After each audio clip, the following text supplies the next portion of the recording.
Very good morning, dear students. Hope you all are fine. In the last lecture, we completed chapter 4, which was Advanced Features of LibreOffice Calc. Hope that chapter is clear to you.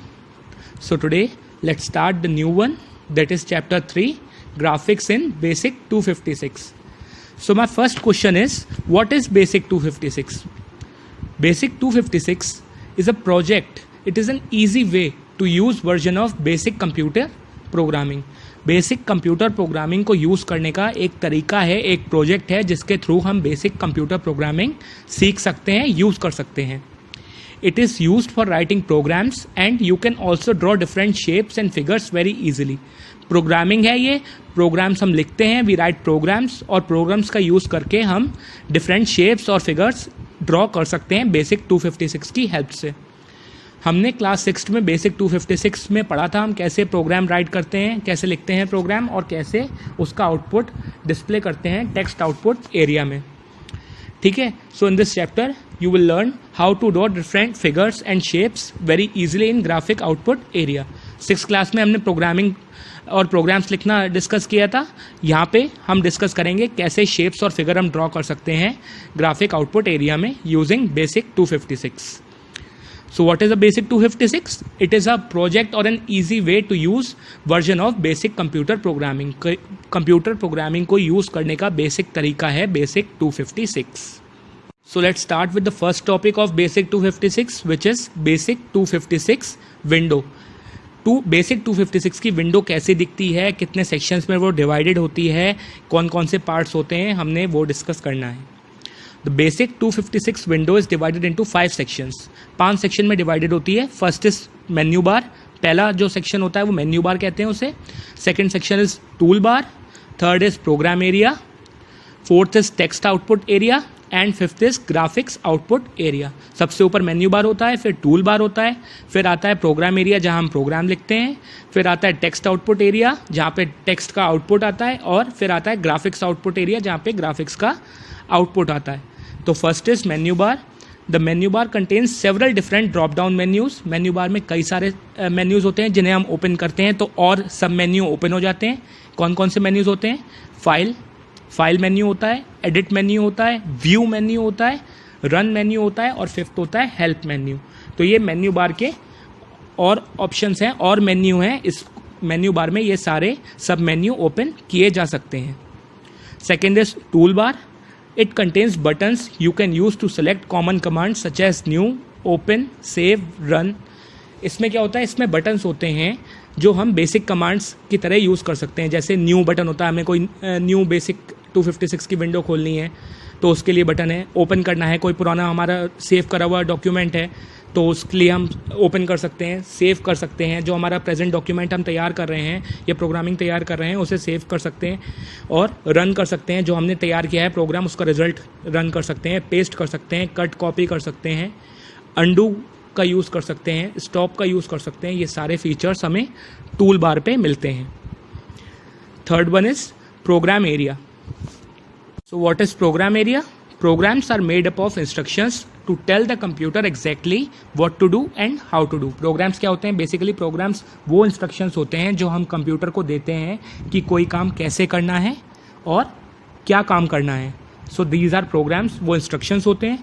You can type your programs, modify and fix your code and load saved programs into this area of the screen.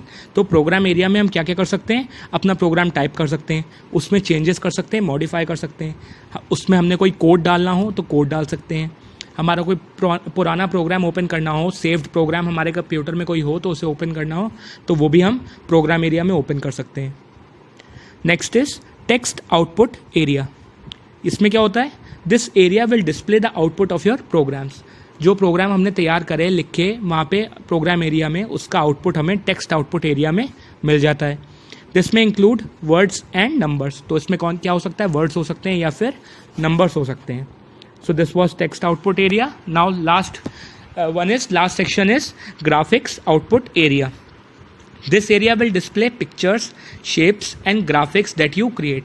जो pictures हम create करते हैं, shapes create करते हैं, graphics create करते हैं computer को command देके बेसिक 256 में, वो सारे ही हमारे ग्राफिक आउटपुट एरिया में डिस्प्ले होते हैं। प्रोग्राम की हेल्प से हम शेप्स प्रिपेयर करते हैं, ग्राफिक्स प्रिपेयर करते हैं, पिक्चर्स प्रिपेयर करते हैं, तो उसका जो आउटपुट होता है, रिजल्ट होता है, वो ग्राफिक आउटपुट एरिया में डिस्प्ले होता है। So these were the sections of BASIC 256 window. ये सेक्शंस थे 5, menu bar, tool bar, program area, text output area और ग्राफिक आउटपुट एरिया। मैंने आपको इनके बारे में बता दिया कि इनमें क्या क्या फीचर्स होते हैं। So this was sections of basic 256 window. Now as you know that in this chapter we have to study about graphics in basic 256. हमने बेसिकली इसमें स्टडी क्या करना है कि कैसे हम ग्राफिक्स तैयार करेंगे या शेप्स तैयार करेंगे बेसिक 256 का यूज़ करके।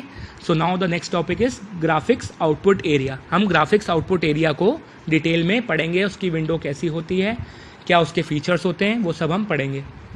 Basic 256 has a built-in graphic output area which let the user draw different shapes and figures very easily.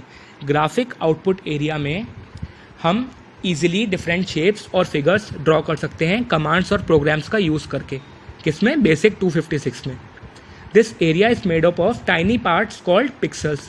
इसमें छोटे छोटे parts से ये एरिया बना होता है जिन्हें हम बोलते हैं pixels. Which are of many different colours. हमारा जो पिक्सल्स होते हैं वो अलग अलग कलर्स के होते हैं। The graphic output area is just like a graph paper. हमारा जो ग्राफिक आउटपुट एरिया होता है ये बिल्कुल ऐसा लगता है, हम सबने देखा है ग्राफ पेपर, इस पर हम ग्राफ ड्रॉ करते हैं मैथ्स में, बिल्कुल ये same to same graph paper की तरह लगता है, which is divided into rows and columns. जैसे हमारा ग्राफ पेपर रोज में हॉरिजॉन्टल लाइंस जो होती हैं हमारे ग्राफ पेपर में उन्हें हम बोलते हैं रोज, और वर्टिकल लाइंस होती हैं उन्हें बोलते हैं हम कॉलम। जैसे हमारा ग्राफ पेपर रोज और कॉलम्स में डिवाइड होता है, वैसे ही हमारा ग्राफिक आउटपुट एरिया भी ऐसे ही रोज और कॉलम्स में डिवाइड होता है। रोज को हम बोलते हैं एक्स और कॉलम्स को हम बोलते हैं वाई। जैसे ग्राफ में हमारी एक्स एक्सेस और वाई एक्सेस होती है, सेम ही हमारी ग्राफिक आउटपुट एरिया में भी होती है। But these rows and columns of the screen are not visible. Graph paper में तो हमें रोज और कॉलम्स विजिबल होती हैं, बट हमें ग्राफिक आउटपुट एरिया में ये विजिबल नहीं होती हैं। The default size of graphic output area is 300x and 300y। Means 300 उसमें रोज होती हैं, वर्टिकल रोज, और 300 उसमें हॉरिजॉन्टल कॉलम्स होते हैं। In the given example the location 50,100 on the graphic output area depicts x value 50 and y value 100। जो image अभी आपकी स्क्रीन में विंडो में वो वीडियो में अवेलेबल है, उसमें आप देखिए जो एग्जांपल शो किया है मैंने, उसमें लोकेशन जो है पॉइंट 50,100 वाला जो पॉइंट हमें दिख रहा है, उसमें ये शो हुआ है कि x की वैल्यू 50 है और y की वैल्यू 100 है। मीन्स रो 50 वाली खुली हुई है और कॉलम 100 वाला खुला हुआ है। The location 150,150 on the graphic output area depicts x value 150 and y value 150। जो 150,150 वाला पॉइंट है वो सेंटर है, हमारे ग्राफ आउटपुट एरिया का सेंटर है 150,150।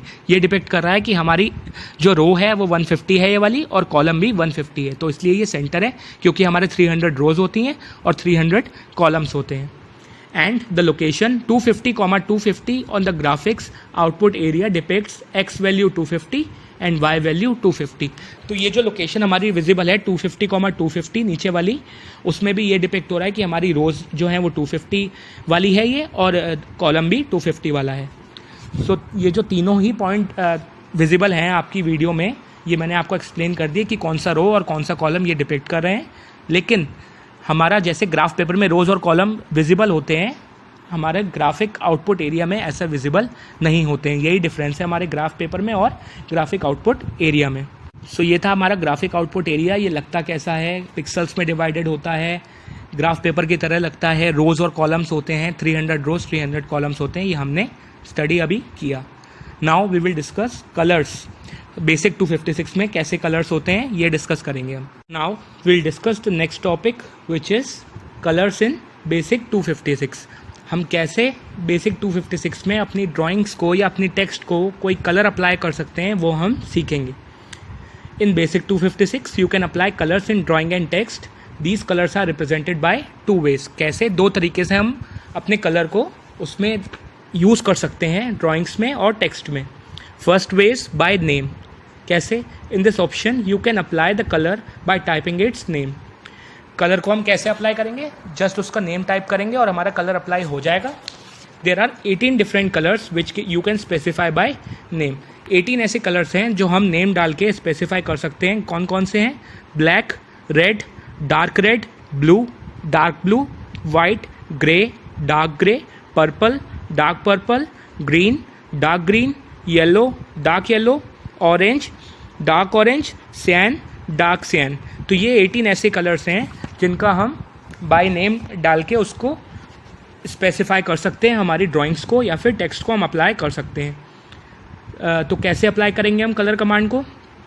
The colour command can be used as syntax COLOR। वैसे हमारी कलर की स्पेलिंग बेसिकली होती है COLOUR, लेकिन कंप्यूटर में प्रोग्रामिंग में स्पेलिंग होती है COLOR।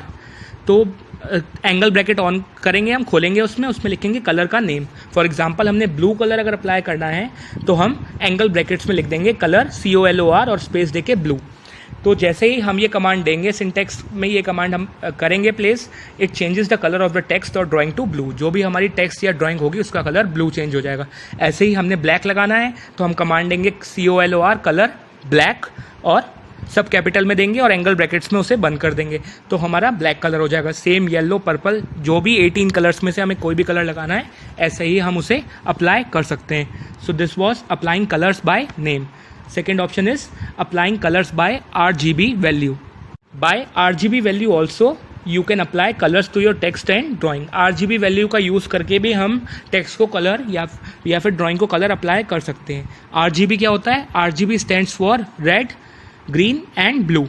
R for red, G for green and B for blue. These are our primary colors. ये हमारे प्राइमरी कलर्स हैं। जब हम इन्हें मिक्स या कंबाइन करते हैं तो हमें दूसरे कलर्स भी मिल जाते हैं। These are primary colors and when you mix or combine them, you will get a range of colors. तो हमें बाकी कलर्स ने मिक्स करके मिलते हैं। RGB colors are specified by a value. Her RGB colour की वैल्यू होती है। Each value of red, green and blue defines the intensity of the color between 0 and 255।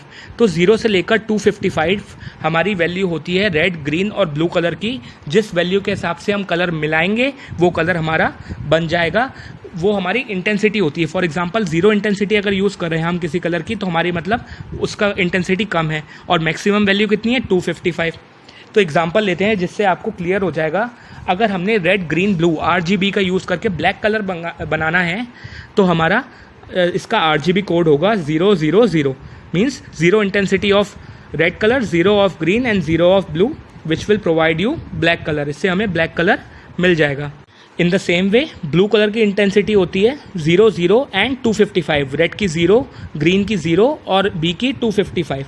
तो अगर हम 00255 कोड यूज़ करते हैं तो हमारा ब्लू कलर तैयार हो जाएगा। इससे 00255 का क्या मतलब है? मतलब ब्लैक, रेड कलर हमने बिल्कुल 0 हमारा था, ग्रीन भी 0 था, बस हमारा बेसिकली अगर तैयार हुआ तो कौन सा कलर मिला? 255। मतलब कंप्लीट इंटेंसिटी हमारी ब्लू की हुई और हमारा ब्लू कलर तैयार हो गया। ऐसे ही वाइट की बात होगी तो वाइट में तीनों कलर की इंटेंसिटी मैक्सिमम रहती है, 255, 255 और 255। जब ये कोड हम यूज़ करते हैं 255, 255, 255, तो हमारा कलर बन जाता है वाइट। ऐसे ही जो टेबल आपको दिख रहा है वो कलर्स का टेबल है, उनके सामने उनकी RGB वैल्यू दी हुई हैं। येलो कलर अगर हमने बनवाना है तो कौन सा होगा? RGB वैल्यू उसकी होगी 255, 255 और 0। मीन्स रेड की 255, ग्रीन की 255 और बी की 0। ऐसे ही हम मिक्स करके इन वैल्यू के हिसाब से कलर्स तैयार कर सकते हैं। तो इसमें कलर कमांड हम RGB वैल्यू का यूज़ करके कैसे कलर कमांड देंगे? एग्जाम्पल लेते हैं। सिंटेक्स COLOR, कलर के बाद हमारा एंगल ब्रैकेट ओपन होगी, वैल्यू 1 लिखेंगे, फिर कॉमा लगा के वैल्यू 2 लिखेंगे, फिर कॉमा लगा के वैल्यू 3 लिखेंगे। एग्जाम्पल लें, कलर के आगे हम सीधा कलर का नेम ना डाल के हमने डाला for example colour, angle bracket open करा और वहाँ पे लिखा 255, 0, और एंगल ब्रैकेट क्लोज कर दिया। तो मीन्स हमारी रेड की 255 इंटेंसिटी हो गई और ग्रीन और ब्लू की 00 हो गई। तो हमारा कौन सा कलर अपीयर हो जाएगा ड्राइंग या टेक्स्ट को? Red colour. ऐसे ही अगर हमने कलर लिख के ब्रैकेट में 000 लिख दिया तो ब्लैक कलर हो जाएगा। मीन्स ये बेसिक है। और येलो कलर अगर हमने देना है तो हम लिखेंगे ब्रैकेट ओपन करके, कलर के बाद ब्रैकेट ओपन करके 255, 255 और 0। तो इससे हमारा येलो कलर असाइन हो जाएगा। So this was all about colour, कि कैसे हम अपनी ड्राइंग को या टेक्स्ट को कलर दे सकते हैं. There were 2 ways which we discuss, that is by name and by RGB value. Name का यूज़ करके, डायरेक्ट कलर नेम का यूज़ करके, या RGB वैल्यू से भी हम कलर दे सकते हैं. So that's all for today's lecture. I hope this is clear to you. In the next lecture we'll discuss about commands for graphic output. कैसे कमांड्स देते हैं हम ग्राफिक आउटपुट के लिए और कैसे हम डिफरेंट शेप्स बनाते हैं ग्राफिक आउटपुट का, ग्राफिक्स का यूज़ करके हम डिफरेंट शेप्स कैसे बनाते हैं उसके बारे में डिस्कस करेंगे.